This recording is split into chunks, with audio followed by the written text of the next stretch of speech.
Hermanos, en base al texto que acabamos de leer y dentro de su contexto, en vísperas del juicio de Dios sobre el pueblo de Dios en los tiempos del profeta Jeremías, vemos al profeta en esta ocasión, vemos al profeta Jeremías esforzándose, poniendo mucho esmero, poniendo mucho de nuevo en sus palabras. Me imagino que antes de continuar, antes era más difícil para los hombres de Dios hablar las verdades de Dios, porque en ellos no estaba el Espíritu Santo, ¿verdad? Como lo está ahora en nosotros, para exponerla y para recibirla también. Dios venía sobre los hombres de Dios y les daba el mensaje, pero me imagino que no era igual al final, ¿no? Este hombre, el profeta, se esforzó, vivía esforzándose en imprimir de alguna manera en el pueblo de Dios un santo temor de Dios y de sus juicios. Creo yo que esa es una cualidad y una virtud y una señal también de un verdadero profeta, porque profetas hay muchos, hermano, pero un profeta de la Biblia, un profeta de Dios, siempre va a tener un enfoque preciso, como el profeta Jeremías, infundir a través de las enseñanzas de la palabra de Dios un temor santo y reverente en la gente, así como también una alerta de los juicios que vienen de parte de Dios para nosotros. Pero pareciera ser, de acuerdo a la narración que acabamos de leer, ellos, o sea, el pueblo de Dios, el pueblo escogido de Dios, todavía insistían en argumentos para de alguna manera justificar su obstinación. Amén.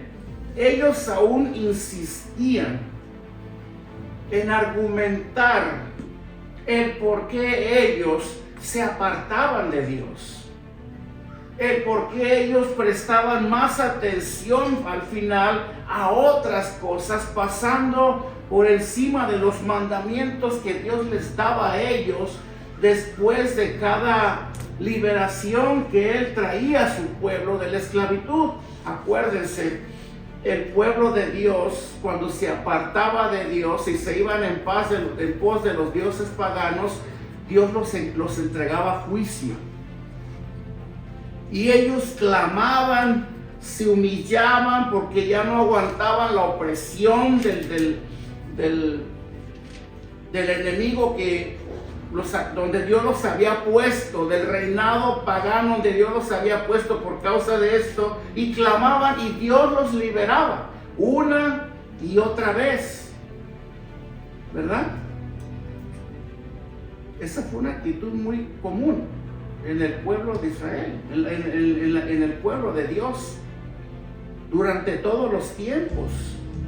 Ahora, al oír las advertencias del profeta de los juicios de Dios, que por cierto ya eran inevitables para ellos, porque en el contexto del capítulo 8, si has leído esta porción del libro de Jeremías, hermano, te vas a horrorizar. Te vas a horrorizar de la manera en que Dios procedía ante un pueblo que lo abandonaba. Es más, es posible que hasta desconozcas qué clase de Dios es este. ¿Sí? Es horrible, es espantoso saber y descubrir de qué manera Dios implementaba sus juicios contra su pueblo. Nada que ver con el Dios que hemos conocido tú y yo. ¿Sí? Nada que ver. El juicio ya había sido dictaminado. Ellos se habían apartado, el juicio venía. El juicio les fue anunciado a ellos que vendría para ellos, ¿verdad? Aún con esto, ellos apelaban, ¿entienden esa palabra? Apelaban, como que acudían, usaban como un argumento a su favor, apelaban a la sabiduría de sus sabios, porque acuérdense, vamos a leer nuevamente el versículo 23 en unos instantes más. Ellos apelaban a la sabiduría de sus sabios, así como también apelaban a la valentía de sus guerreros. ¿Quién? El pueblo de Dios.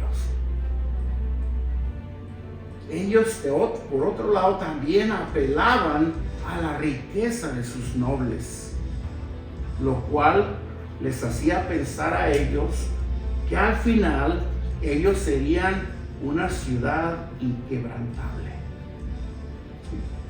O sea, que a pesar de que el profeta ya les estaba anunciando que juicio venía, ellos en su obstinación se agarraban de otras cosas con una seguridad falsa de decir, no creo que nos llegue a nosotros, porque... Y es ahí donde ponían su confianza en otras cosas, en los nobles, en sus guerreros, en las riquezas de sus nobles y en toda clase de recurso que para ellos representaba como, no creo, nosotros tenemos de qué valernos, no creo que nos llegue ese juicio. Ese es un peligro, hermano. Veamos nuevamente qué dice el versículo 23. Así dijo Jehová, no se alaba el sabio en su sabiduría, ni en su valentía se alabe el valiente, ni el rico se alabe en sus riquezas. Amén. Hermano, en respuesta a esta actitud del pueblo de Dios, en el contexto que acabamos de leer, Dios mismo les demuestra a través del profeta la insensatez de confiar en tales cosas al saberse ellos que no estaban bien con Dios. Es bien fácil, hermano, para nosotros también, cuando sabemos que nuestras vidas no andan muy bien con Dios, agarrarnos de un hombre, de una iglesia, de una doctrina, de un pastor, de una visión,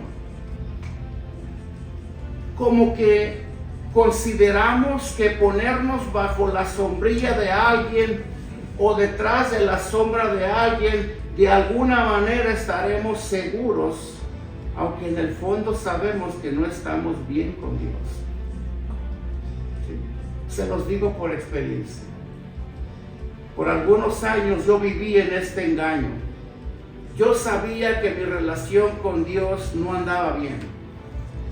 Yo sabía que yo estaba desobedeciendo a Dios en muchas cosas. Pero yo me cobijé o me metí bajo la sombrilla de un lugar donde pensé que solamente por permanecer ahí yo iba a estar a salvo, que yo iba a pasar desapercibido para Dios, que por causa de la unción, del poder que había en ese lugar, a mí no me iba a llegar. ¿Me doy a entender aquí? Y esa es una seguridad falsa que un creyente puede adquirir. Poner su seguridad en alguien o en algo. Porque la relación con Dios, hermano, es personal. Cuando seamos llamados al juicio, Dios no va a llamar a tu pastor para que testifique por ti. Dios no va a llamar a tu congregación, Dios no va a llamar a tu padre, a tu madre, Dios no va a llamar a nadie. Él te va a llamar a ti personalmente. Después descubrí que todo esto gira en torno a una relación personal con Dios.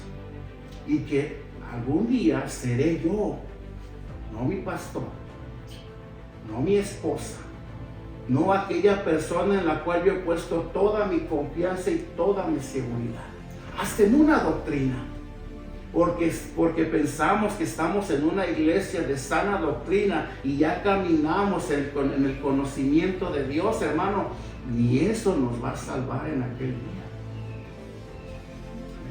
Ninguna clase de cobijo o de protección que nosotros queramos buscar nos va a librar. El pueblo de Dios ellos sabían que no andaban bien con Dios. Ellos sabían que se habían apartado de Dios, pero más sin embargo ellos apelaron ante la amenaza de juicio que venía sobre ellos. Ellos apelaron a sus sabios, a sus riquezas y a sus guerreros, como que diciendo, ellos nos van a defender del juicio de Dios.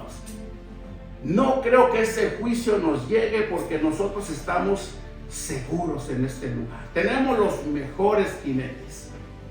Tenemos los hombres más sabios que nos van a instruir y nos van a liberar de todo esto. Esperanzas falsas, hermano. Lo único que podemos entender con esto es lo único en lo que el hombre puede confiar. Y eso llévatelo bien en tus notas y en tu corazón. Más bien en tu corazón, porque luego las notas ni las leemos. Llévatelo en tu corazón. Lo mejor en lo que el hombre puede confiar es en conocer a Dios. Y no solamente conocerlo, imitarlo. Amén. ¿Por qué razón? Porque habiendo adquirido, hermano, este conocimiento, el de Dios, el hombre, y te lo aseguro que así va a ser, habiendo adquirido este conocimiento de Dios, que es lo que estamos haciendo todos los días y cada día de actividad en la iglesia, el hombre por sí mismo va a estar determinado. Yo te lo dije hace unos 2-3 mensajes atrás. Esto tiene que ver con una decisión. ¿Sí? Se te pueden presentar todas las oportunidades. Se te pueden presentar todos los mensajes de la palabra de Dios. Se te pueden presentar todas las opciones, todas las respuestas que tú necesitas o que andes buscando, pero mientras no tomemos una decisión firme, pasarán de largo. ¿Amén?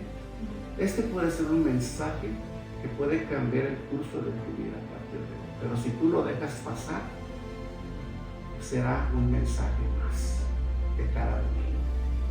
¿Y cómo sé eso? ¿Cuántos años llevas en el Señor? ¿Cuántos mensajes has dejado pasar? Hemos dejado pasar. Esto tiene que ver con una decisión. El hombre va a estar determinado a buscar por sí mismo la misericordia, el juicio y la justicia de Dios. Así como también al adquirir este conocimiento, el hombre por sí mismo va a imitar y caminar con Dios. Va a caminar y va a imitar a Dios. Por eso, hermano, para poder caminar con Dios, para poder inducir a la gente que caminen con el Señor, no los podemos arriar. Vete, jálale la cuerda. Eso no sirve. Ni podemos usar de maniobras, de manipulaciones, ni de temores, ni nada para que el hombre decida obedecer a Dios. Porque si Dios no los convence, ¿nosotros quiénes somos? Pues les mostramos el camino. Les mostramos la senda correcta. Pero como se trata aquí de una decisión, yo no voy a mi casa a dormir saliendo de aquí, sabiendo que yo he cumplido con presentar el camino correcto a la gente. ¿Amén? La persona por sí misma va a desear buscar a Dios. Y eso es algo, hermano, que Dios va a poner al adquirir este conocimiento. Pero hoy vamos a aprender que no solamente se trata de conocimiento, se trata de algo más. Pero no quiero adelantarme al mensaje. Recuerda, hermano, nuestra única confianza, recuerda esto, nuestra única confianza que tú y yo tenemos en el día de la aflicción va a ser que con la ayuda y la gracia de Dios nosotros podamos haber cumplido con nuestra parte. Porque hermano, el día de la aflicción va a venir. O sea, como creyente te digo una cosa, los problemas van a venir. Los días difíciles van a llegar. La aflicción, más bien todos los males en forma de aflicciones van a llegar. Aunque camines derechito con Dios, te van a llegar. Son inevitables, ¿verdad? La única confianza que tú y yo debemos de tener ante esta gran realidad para cualquier creyente es que cuando ese día o ese tiempo de la aflicción o de la prueba llegue, es que nosotros hemos cumplido con nuestra parte. Es como el padre que abandona a sus hijos y el día de en su lecho de muerte, él quiere llamarlos a todos para que vengan y pedirles perdón. Amén. Es como la persona que se portó mal con mucha gente y en su lecho de muerte desea que todos a los que ofendió vayan y poderles pedir perdón. Es como una necesidad de poner a cuentas muchas cosas que no quisimos hacer cuando estábamos vivos, cuando teníamos la oportunidad de tomar el teléfono o de hacer esa visita, esa llamada y decir, mira, olvidemos, ¿no?, los tiempos difíciles, perdona mis ofensas, te perdono, reconciliémonos. Todas esas cosas que nosotros nos reservamos y no hacemos, sea por desidia, sea por orgullo, sea por muchas razones, va a llegar un día, hermano, en el cual tú y yo vamos a sentir esa necesidad de ponerlas a cuentas, porque en el hecho de muerte muchas personas como que se convierten en esos momentos, como que se convierten de verdad, porque quieren pedir perdón a todo mundo, quieren perdonar, quieren empezar a dar el amor que ya no tienen tiempo de dar.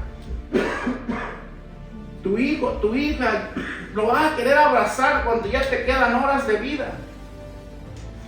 Hermano, hagamos lo que tenemos que hacer ahora que tenemos vida, que tenemos tiempo. Amemos a nuestra mujer, a nuestro esposo, a nuestros hijos, a nuestro pastor, a nuestros hermanos. Amemos a todos, hagamos el bien, todo ese bien que nosotros queremos hacer ahora que tenemos. No esperes que tu mamá muera para llevarle las flores. Amén. O para hacer algo por ella o por tu padre. No esperes a que llegue ese día. Hazlo ahora que tienes vida. Hazlo ahora que tienes la oportunidad de hacerlo. No te esperes a que en el día de la aflicción, allí te acuerdes que no hicimos lo que debimos de hacer. Cosas, hermano, cosas que nosotros sabíamos que debimos de haber hecho. Pero si el día de la aflicción llega y nosotros sabemos, porque sabemos que hemos hecho lo correcto,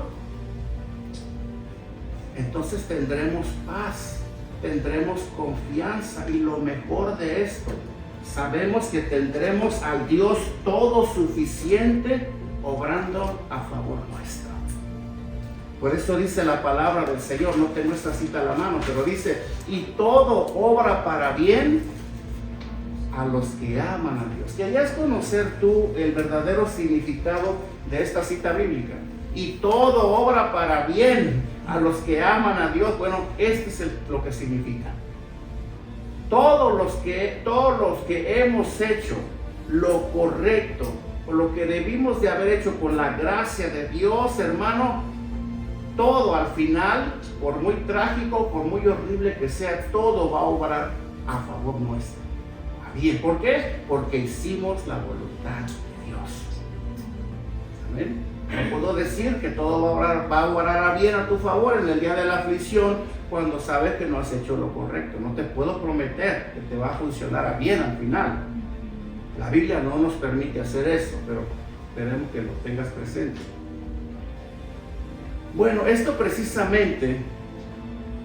era, hermano, lo que el profeta de Dios quería que el pueblo viera, y no solamente vieran, sino que también vivieran conformados fielmente a este Dios. Les viene el juicio. Ahí está la advertencia. Espada viene contra ustedes. Pero tristemente, hermano, el pueblo, en su mayoría, no en todos, en su mayoría, no mostraron interés. En su mayoría. Es como en la predicación, unos reciben y otros no. ¿Por qué si predicamos el mismo mensaje? ¿Por qué a unos les cae y a otros no? Porque unos salen diciendo, gloria a Dios, qué buen mensaje, y otros no. Porque unos reciben y otros no. Era el mismo mensaje. ¿O no? Es el mismo mensaje. No lo cambiamos ni para uno ni para otro. Es el mismo.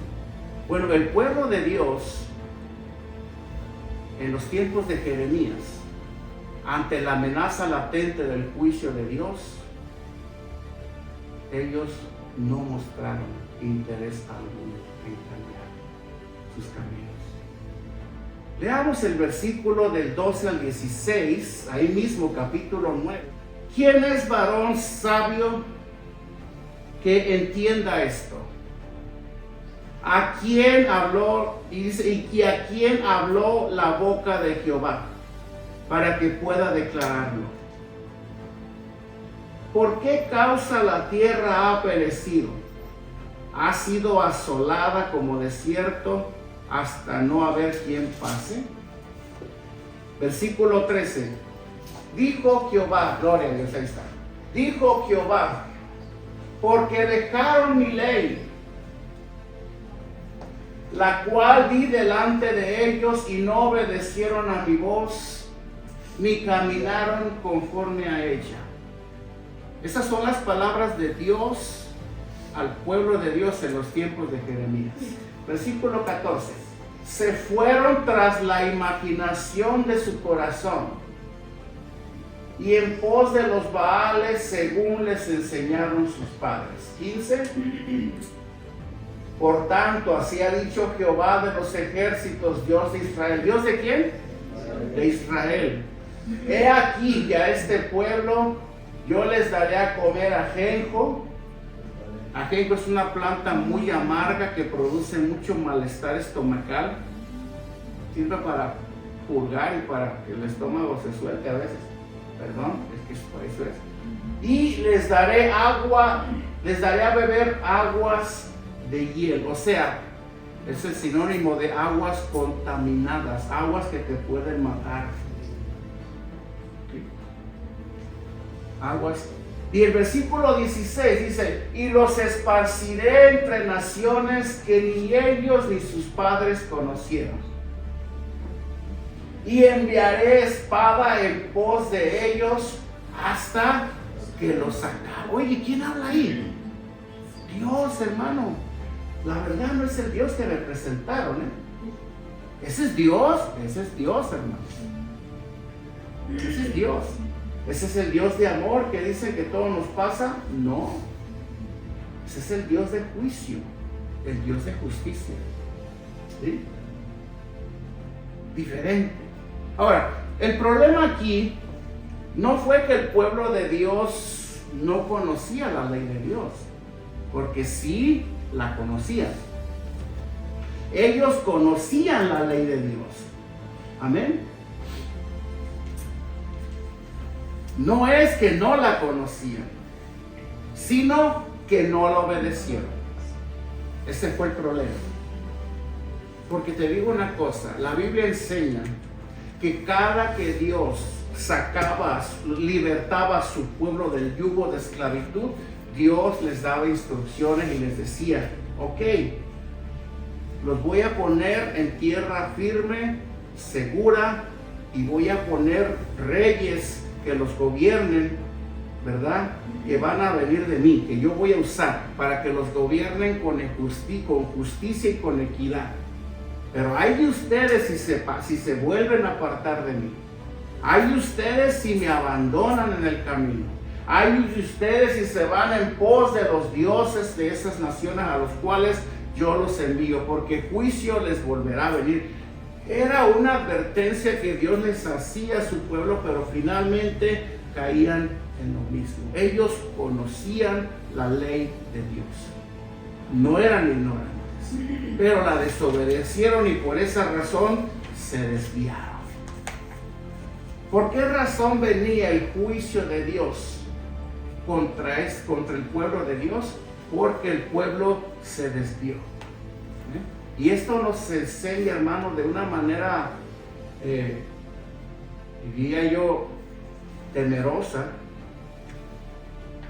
Y para que nosotros tomemos conciencia de esto, que nuestro conocimiento que tenemos de Dios no solamente es de carácter teológico, sino de carácter práctico. ¿Entendemos? ¿Sí? Si ellos hubieran prestado atención a la ley de su Dios, si ellos se hubieran mantenido fieles a la ley de Dios, hermano, Dios no solamente los hubiera mantenido a salvo del yugo opresor de los reyes paganos que Dios mismo usaba para castigar a su pueblo, sino que también Dios hubiera prosperado a su pueblo. ¿Sí? Dios hubiera prosperado a su pueblo. Por eso el profeta dice, Jeremías dice, porque yo tengo pensamientos de bien y no de mal para ustedes. ¿Por qué me abandonan? ¿Por qué me dejan? ¿Por qué me desobedecen si yo lo único que quiero es su bien? ¿Por qué ustedes no me dejan por cualquier cosa si yo lo único que deseo es su bien de ustedes? Hermano, la palabra de Dios viene en pos de nuestro bien, de hacernos un bien. Nosotros somos los principales beneficiados en obedecer su palabra, en caminar dentro de su ley. ¿Por qué razón Dios a través del profeta le dice a su pueblo, porque mis pensamientos son de bien y no de mal? Porque el pueblo recientemente venía saliendo de la esclavitud allá en Babilonia, donde estuvieron 70 años en la cautividad. Pero Dios tuvo misericordia de ellos y Dios los sacó como siempre lo hace Dios. Dios siempre tiene misericordia de nosotros, aun cuando nos portamos mal, aun cuando lo abandonamos y lo cambiamos por otras cosas, pero no nos confiemos, hermano. Porque la paciencia de Dios tiene un límite. Dios dice, yo soy el mismo de ayer, de hoy y por los siglos por venir. Amén. Hermano, la gente que no entiende esta verdad, te digo una cosa. La gente que no entiende y no conoce esta clase de Dios, por mucho que llegue a conocer a Dios, va a terminar envolviéndose en tantas otras cosas. Necesitamos no solamente conocerlo, sino entenderlo. No estamos hablando aquí de que hay falta de conocimiento, hay falta de entendimiento. No te esfuerces mucho por conocer, sino por entender. Tenemos que aprender a entender a Dios y entender todas estas verdades para no desviarnos del camino. Porque por esa razón mucha gente se desvía. Veamos qué dice 2 de Timoteo 2:4. Veamos qué nos dice el apóstol Pablo. Dice, ninguno,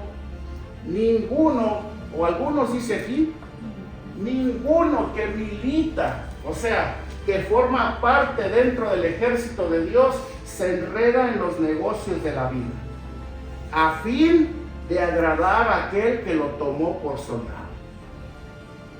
¿Sí? Ahora leamos versículos 23 y 24 de nuestro texto. Una vez vamos a leer 23 y 24. Dice, así dijo Jehová, no se alabe el sabio en su sabiduría, ni en su valentía se alabe el valiente, ni el rico se alabe en sus riquezas, mas alabes en esto, en que el que se hubiere de alabar, en entenderme y conocerme, que yo soy Jehová, que hago misericordia, juicio, justicia en la tierra, porque estas cosas quiero, dice Jehová. O sea, en vísperas del juicio, el pueblo de Dios aún se alababan de otras fuentes que no era Dios. Es que no me conocen, es que no me han conocido, es que ustedes no saben que detrás de todos esos ídolos estoy yo. Más bien, por encima de esos ídolos estoy yo. Hermano, esta es la mayor gloria de los hombres, en conocer a Dios. Esa debe de ser tu mayor gloria, tu mayor alabanza, en que conoces y de verdad conoces a Dios. Amén. Este es un detalle porque comúnmente la gente, la sociedad actual y desde aquel entonces también, tienden a admirar cosas de los demás. Y de ahí es donde surge la idolatría. De hecho, alguien dijo por ahí que el hombre es una máquina de hacer ídolos. ¿Será cierto? Sí. El hombre, las personas tienden dentro de su naturaleza caída a admirar ciertas cosas en los demás. Uno, admirar la sabiduría de gente muy culta. ¿Sí? Ven a una persona, un pastor o un ministro, un orador que tiene mucho conocimiento, mucha sabiduría, y se dejan llevar por todo lo que al final les dice. Hay gente, hermano, que lo que su pastor dice es ley, ya ni investigan si es así. ¿Sí? No, que mira que viene tal maldición a la tierra. Viene la vacuna contra no sé qué, viene una plaga del mono, de no sé quién. El pastor lo dijo. Bueno, si el pastor lo dijo, pues es porque así es, ¿no? A lo mejor Dios se lo reveló. Y con eso de las benditas revelaciones que los hombres reciben, mucha gente se deja llevar por lo que ellos dicen, y lo dicen como un amén. ¿Sí? Conocen mucho la palabra, y si Él lo dice es porque es así.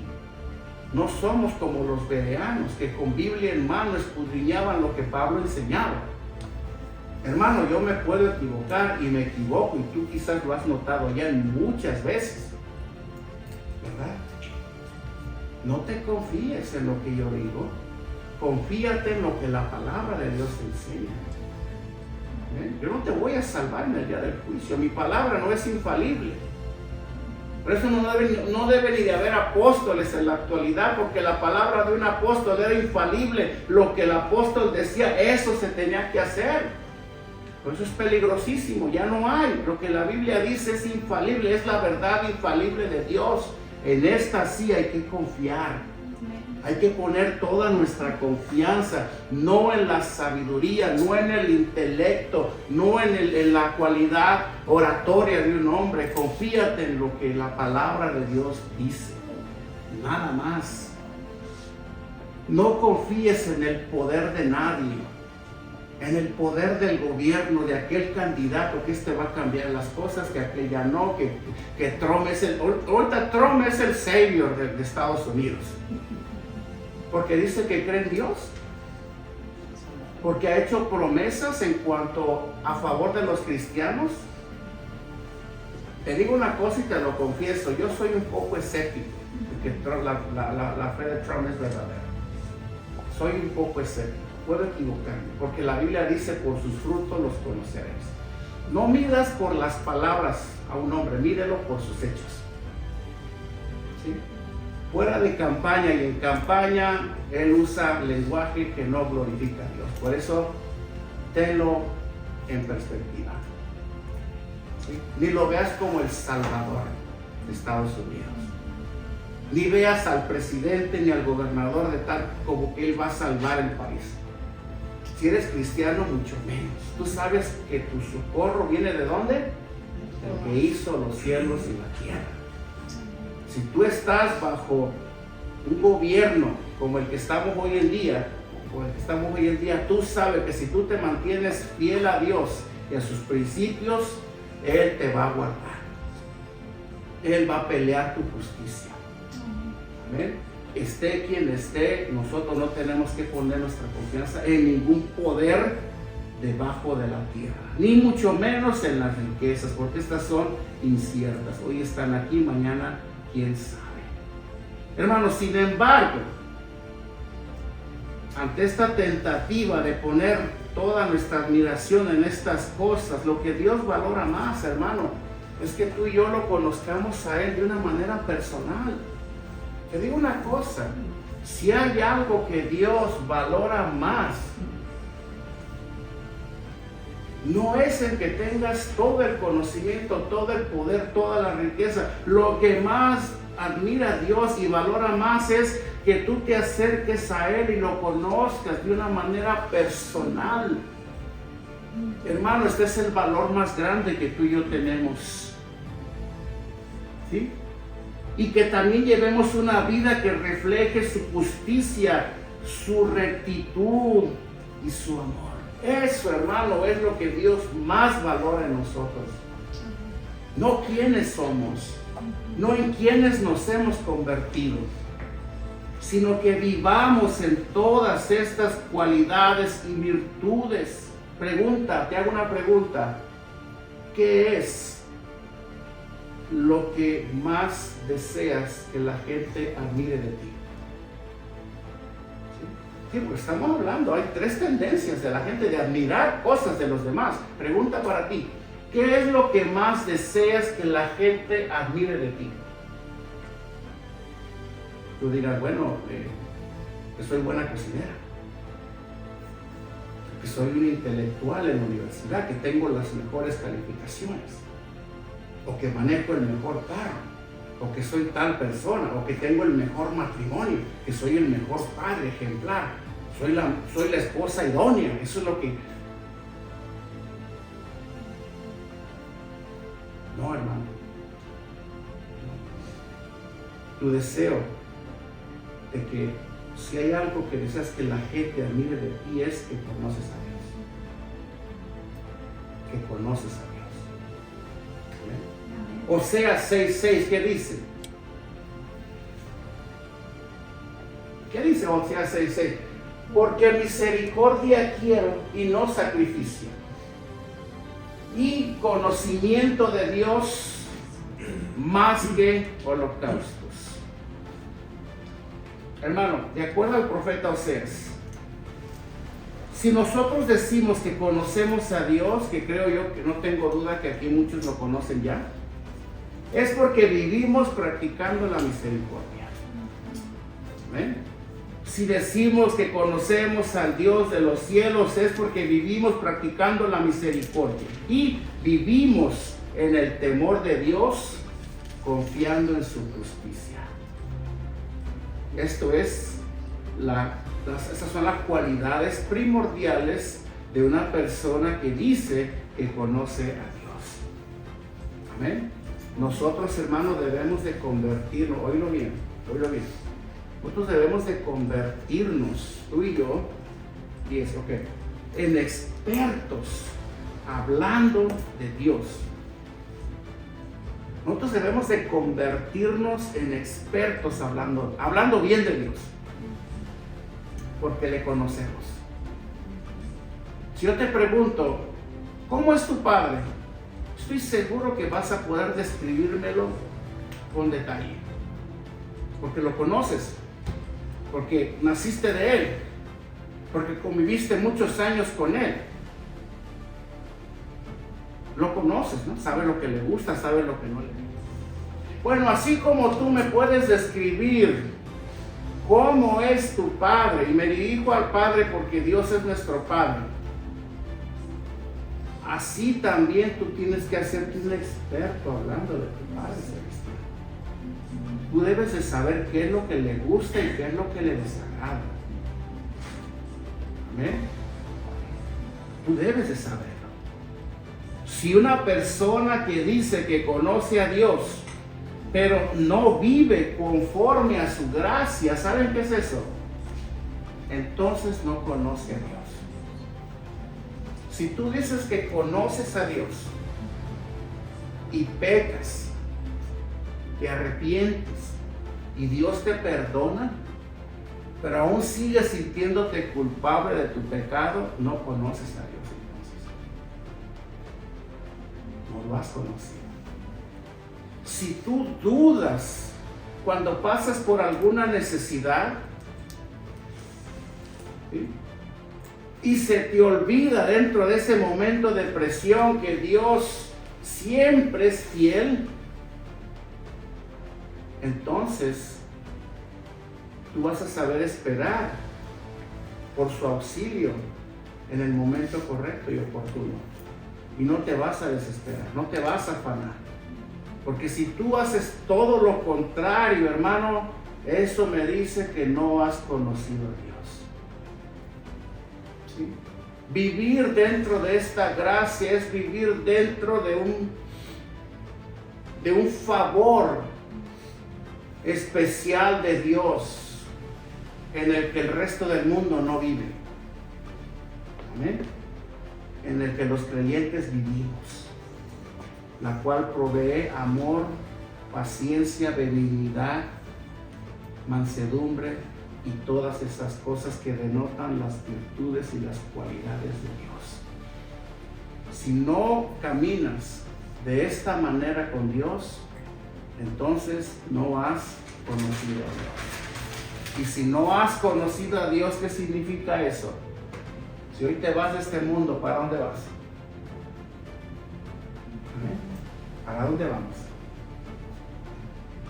No, nomás no te conformes, ay, no conozco a Dios. Preocúpate, porque este puede ser tu último mensaje. Este puede ser el último mensaje que tú escuches hoy. ¿Conoces a Dios? ¿Caminas dentro de esta gracia? Yo estoy seguro. Bueno, saliendo de aquí, pídele a Dios que te ayude. Amén. ¿Por qué? Porque mira, hermano, intentar caminar con Dios, que es lo que mucha gente hace. Intentar caminar con Dios sin conocerlo, te digo una cosa, puede ser muy peligroso. No solamente puede ser muy peligroso, sino profano. Por esa razón hoy en día vemos muchos centros de culto liberales. Mucha gente que no conoce a Dios, hermano. Tú llegas a iglesias donde en lugar de iglesias parecen discotecas. Hace rato estábamos viendo el servicio en una iglesia donde yo me preguntaba, ¿eso que hacen le agradará a Dios? ¿Sí? Esa gritadera que de pronto hay en ciertos eventos carismáticos, ¿le agradará a Dios? O sea, le gritan a Dios como le gritan a Messi, como le gritan a cualquier artista del mundo. Van a un concierto del mundo y le gritan, van a un evento evangelístico o a un culto y le gritan a Dios igual. Y le llaman a Dios de diferentes maneras, papá, papito, y no sé qué, ya lo había dicho antes, esto no puedo. Pregunta, ¿le agradará a Dios la forma en la que muchas veces nos portamos y hacemos o practicamos? ¿Le agradará a Dios ese tipo de culto que algunos lugares ofrecen para Dios? ¿Le agradará a Dios el tipo de vida que una persona que ni siquiera se ha convertido de verdad a Dios intenta vivir para Dios, pero en un estilo de vida que a la luz de las Escrituras no checa? ¿Sí? ¿Le agradará a Dios lo que sentimos, lo que somos en el fondo del corazón? ¿Le agradará a Dios? Pregunta. Puede ser peligroso. Puede ser peligroso. Por eso nuestro conocimiento a Dios no puede estar limitado a solamente un culto de domingo o una clase de los miércoles. Tiene que ser una búsqueda constante y permanente, porque si no conocemos a Dios, podemos creer que estamos agradando a Dios, pero puede ser todo lo contrario. Salmo 50, 21, ¿qué dice? Leamos. Estas cosas hiciste. Ahí habla Dios. Y yo he callado. ¿Pensabas que de cierto sería yo como tú? Pero te reprenderé y las pondré delante de tus ojos. O sea, Dios dice, creíste que yo era como tú y por eso me trataste así. Creíste que lo que a ti te parecía bien para ofrecerme el culto el domingo, a mí me iba a parecer también. Creíste que yo lo iba a aceptar con la libertad que tú lo haces. ¿Creíste que ese tipo de devoción, de alabanza me iba a agradar a mí? ¿Eso creíste? ¿Tú crees que yo soy como tú? Pero sin embargo, no dejé caer juicio sobre ese lugar. Yo he callado. Dios dice, yo he callado. Hermano, va a llegar el día en el cual Dios va a levantar su voz a todas estas cosas. ¿Todo por qué? Por falta de conocimiento. Oseas 6:6 dice, ya lo pusimos, no tienes que poner, porque mi pueblo pereció porque le faltó conocimiento. Por otro lado, hermano, cuando nuestra vida está anclada, ¿entienden esta palabra? Anclada. Cuando nuestra vida está anclada al conocimiento que tenemos de Dios, oílo bien, entonces sabremos tú y yo cómo tratarlo y cómo conducirnos delante de Él. ¿Ven? Si nuestra vida está anclada en el firme conocimiento de Dios, entonces vamos a saber cómo tratarlo y cómo portarnos delante de Él. ¿Amén? Oseas 4:6, ¿qué nos dice? Mi pueblo, ahí está, mi pueblo fue destruido porque le faltó conocimiento. Por cuanto desechaste el conocimiento, espero que no haya nadie aquí haciendo esto hoy. Yo te echaré del sacerdocio. Y porque olvidaste la ley de tu Dios. ¿Qué hicieron? ¿Qué hizo el pueblo de Dios con Jeremías? Se olvidaron de la ley de Dios. ¿La ignoraban? No, hermano, la conocían. También Dios dice, yo me olvidaré de tus hijos. Si es algo que yo siempre he tenido temor. Nosotros estamos pasando por un proceso muy difícil en estos últimos meses. Muy duro, muy difícil, muy doloroso. ¿Sí? Pero confiamos en un Dios que será fiel al final. Lo que se hizo mal, Él lo ha estado corrigiendo. ¿Ven? Lo que se hizo bien, yo sé que va a manifestar tarde que temprano la fidelidad de un Dios en el cual hasta este día yo sigo creyendo y lo hago firmemente y no dudo que mi Dios va a obrar en su momento. Amén. Amén. Hermano, tú y yo no necesitamos decir que conocemos a Dios. ¿Sabes por qué razón? Porque nuestra vida lo va a demostrar. No te esmeres mucho en decir que conoces a Dios. Mejor deja que tu vida lo demuestre. Amén. Acuérdate de esto, puedes, sí puedes, y también se te ha dado la libertad de conocer muchas cosas. Podemos saber mucho de fútbol, de mecánica, de ingeniería, de nutrición, de lo que te gusta. Incursiona en áreas donde adquieras conocimiento que edifique, por supuesto. Tampoco te vayas a conocer la vida privada de los artistas, porque eso no te deja nada. Cosas que de verdad te cultiven, de medicina, de tecnología, de política, si tú quieres, de gobierno. Está bien, Dios no está peleado con este conocimiento, pero tu principal enfoque debe de ser en conocer de Dios, conocer más a Dios. Porque tú puedes saber de qué número calza Messi o Cristiano Ronaldo. Tú puedes saber cuál fue el nombre de la última novia que tuvo antes de la esposa que tiene. Tú puedes saber mucho de la comida que a él le gusta y todo, pero no lo puedes conocer a él personalmente. O sí, podemos conocer mucho de Dios, hermano, pero no conocerlo a él. Personalmente a él ese debe de ser nuestro enfoque, conocerlo a él.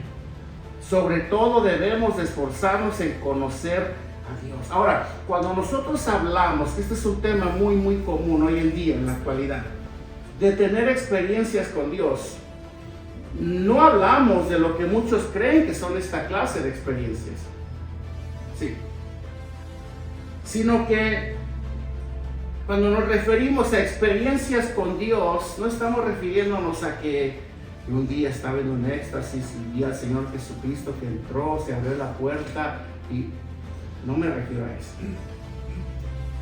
Que vi ángeles parados a mi alrededor y que un ángel me decía y que mira que vi al profeta Elías, vas a creerlo, vi a Moisés, vi a...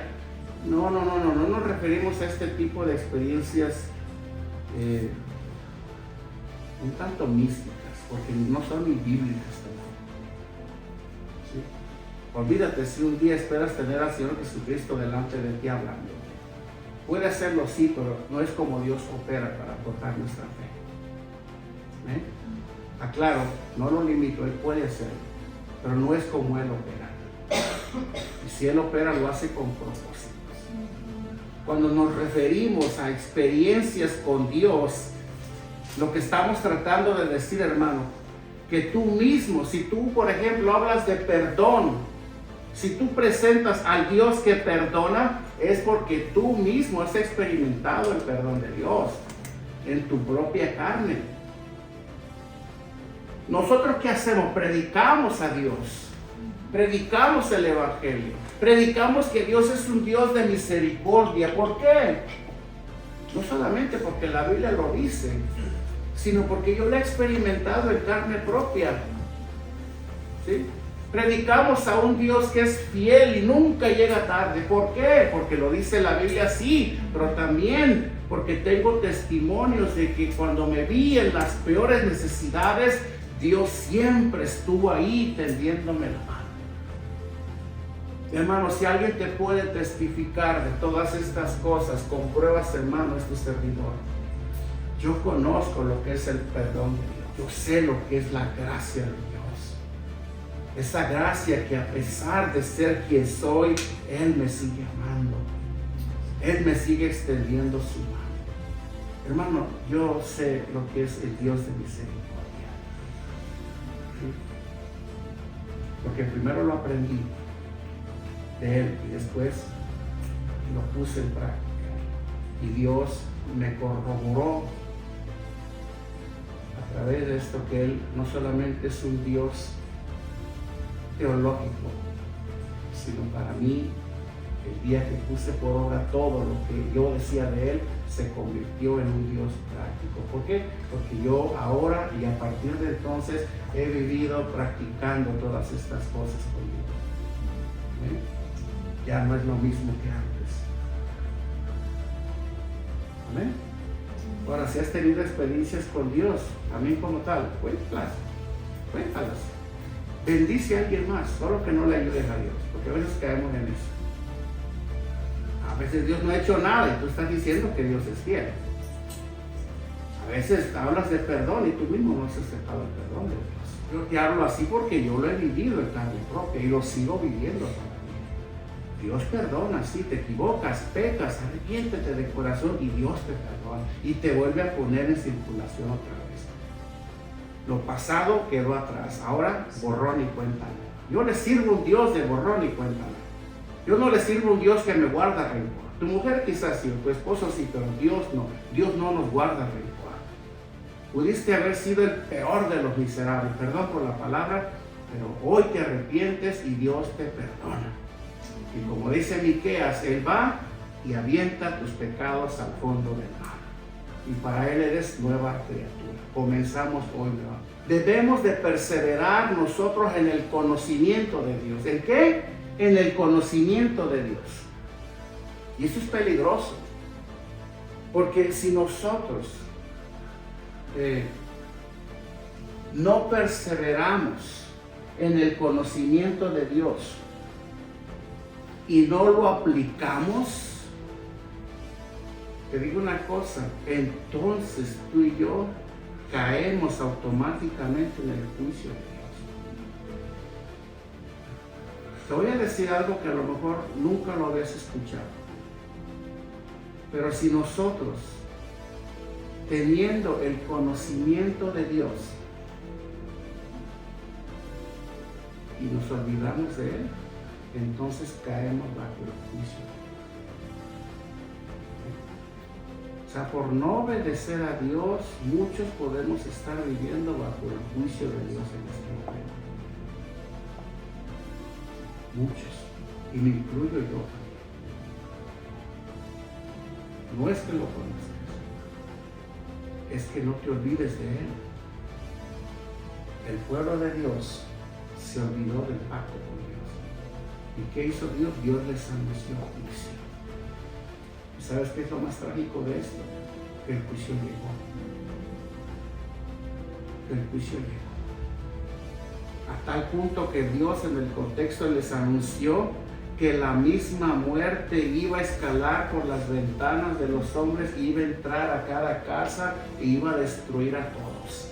A tal punto que el mismo Señor en su contexto dice que la espada de Jehová iría en pos de ellos, o sea, los iba a perseguir a donde vayan, ahí los iba a perseguir de igual manera. Ese es el Dios que quizás no nos presentaron antes. Amén. Y ya por último, versículo 25 y 26. Leamos lo que dice. He aquí que vienen días, dice Jehová, en que castigaré a todo circuncidado y a todo incircunciso, a Egipto, a Edom y a los hijos de Amón y de Moab. ¿Quiénes son estos?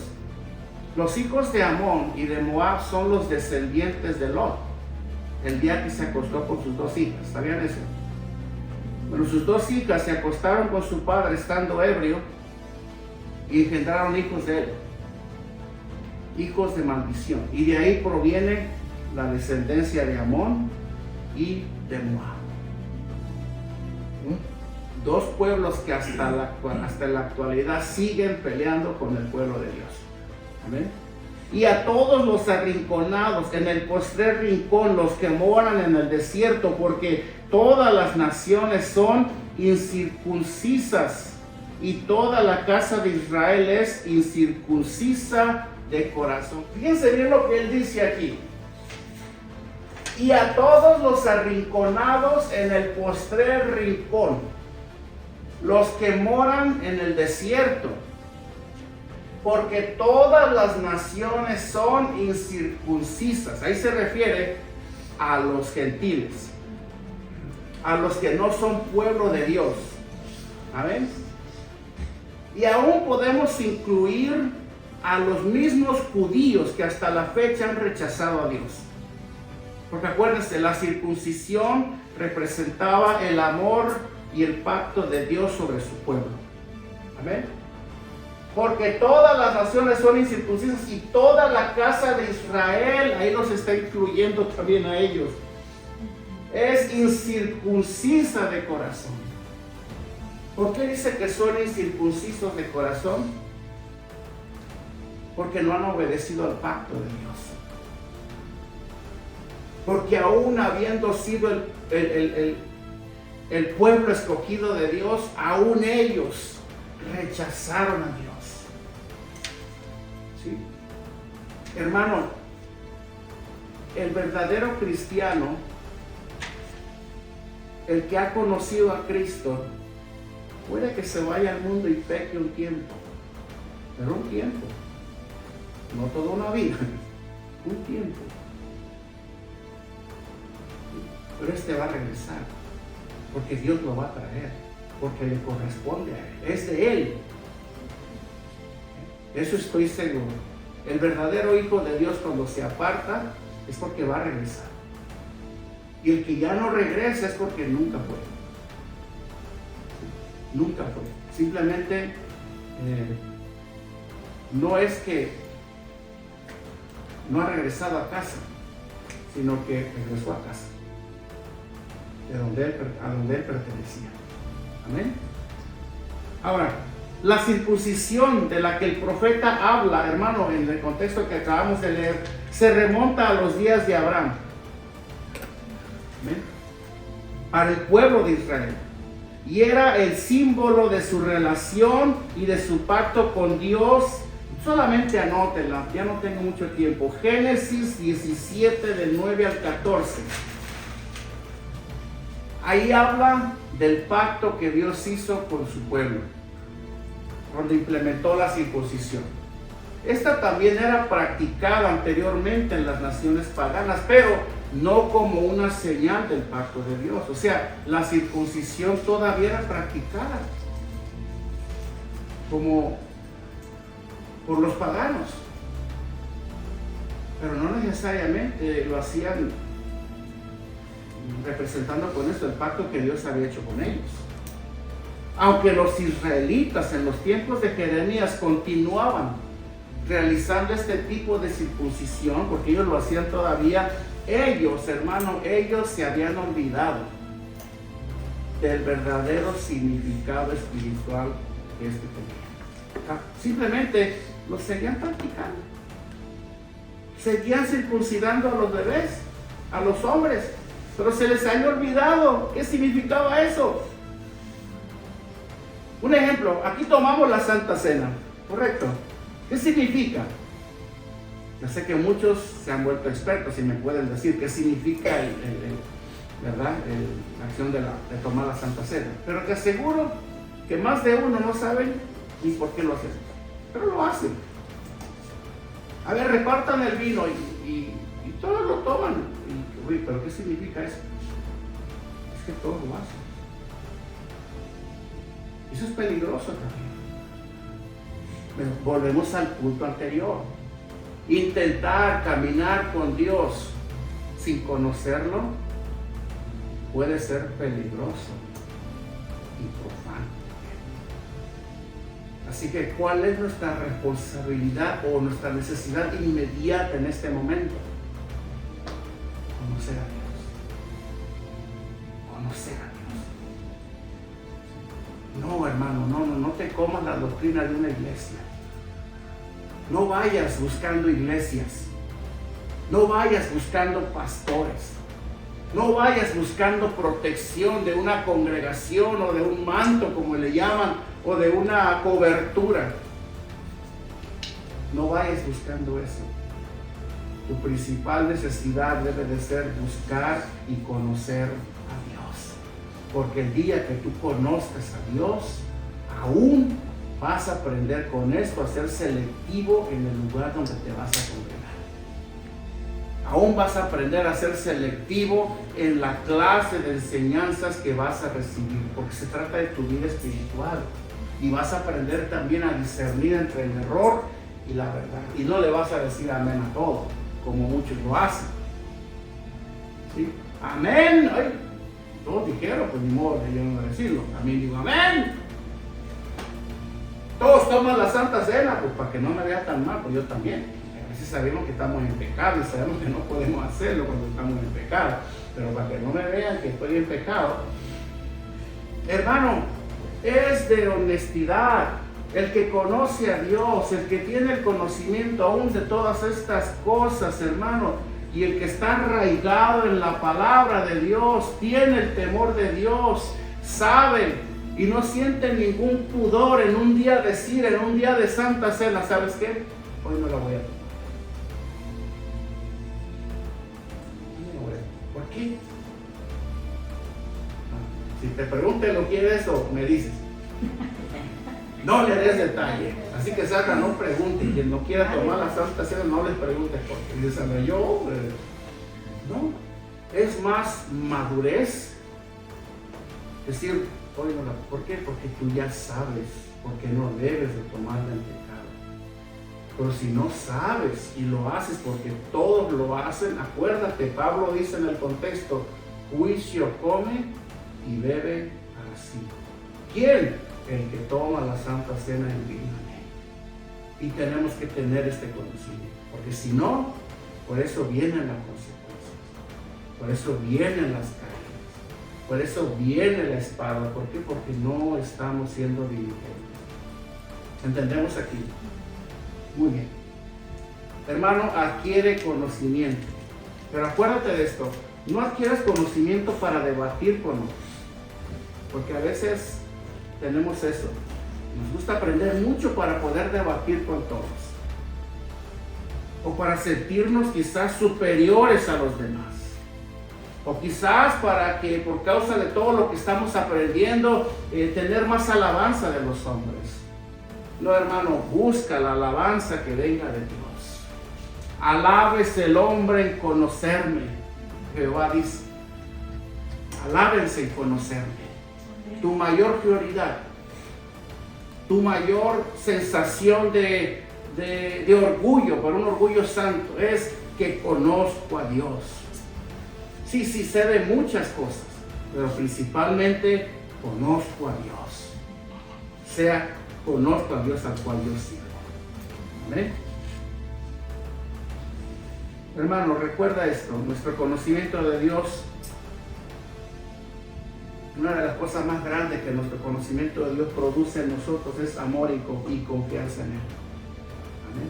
Y en esto te digo una cosa, en esto hay recompensas y fidelidad de Dios. Si algo te digo con esto, hermano, hay recompensas y fidelidad de Dios. Salmo 91, 14 al 16. ¿Qué dice la palabra?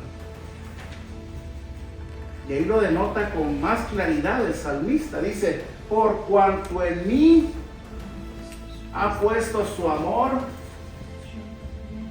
Pregunta antes de continuar. ¿Qué es lo que produce nuestro amor por Dios? Que le conocemos. Que le conocemos. Tú no te casaste con tu esposo porque era muy guapo, ¿o sí? ¿O te casaste con tu esposa porque era muy atractiva? No, hermano, porque la conocías, porque aprendiste a conocerla. Y el amor surgió. ¿Ven? El amor surgió. Dice, yo también lo libraré, le pondré en alto por cuanto ha conocido mi nombre. Dice el salmista, inspirado por Dios, me invocará y yo le responderé. Con él estaré yo en la angustia. Dios dice, lo libraré y le glorificaré. ¿A quién? ¿A quién? 16. Lo saciaré de larga vida y le mostraré mi salvación. Hermano, no es nada más ni nada menos que la recompensa de Dios manifestándose en fidelidad, en amor por todos aquellos que diligentemente lo buscan.